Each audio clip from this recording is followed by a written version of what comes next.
Kan alam semesta menunjukkan ke dalil yang bawa sajanyan Tuhan aku.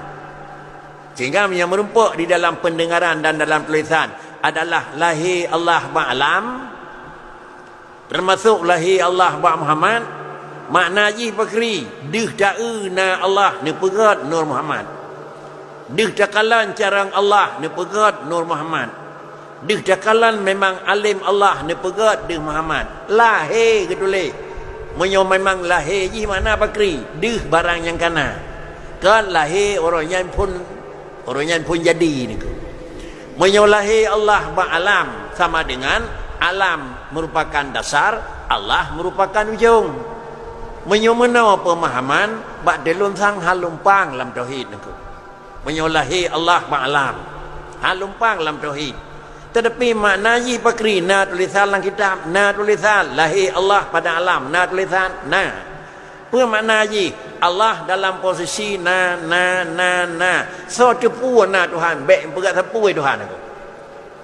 Sapu baik pegat, so tepu na. Hana so tepu na sama dengan hana deh na. Alanya tanya pegat model, orang lagi model, makhluk lain lagi model, orang kayanya mana model, nyonan deh jarang Tuhan. Satu pu jarang Tuhan, menyohana pegat orang kaya mencurak ragam.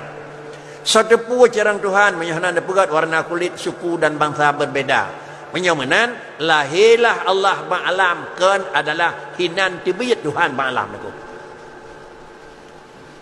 Menyohinan lahir Allah ba'alam, nyohai terima ngelakai manusia itu. Hai terima ngelakai tauhid itu.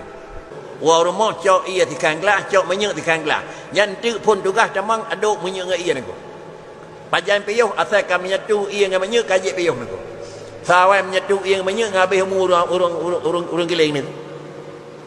Awai habis umur niku. Tadi kedina umur 50 tahun tawat ia ngai menyek menyatu ia berat beda ngai menyek ha niku. Pakah hai tim lain. Tiga satu, warumah cok takar 2 sendok, cok ia setinggal gelas. Pada minit kami nyatu. Sebab satu jenis antara ia dengan takar. Mana minyak kedanya dengan Allah, menyatu Allah dengan kedanya dengan Allah. Pada dong, hana gak sehat macam ni. Seakan ujung adalah satu jenis. Begitulah kira-kira paham yang sebagian dipahami, dipaham Mu'tazilah.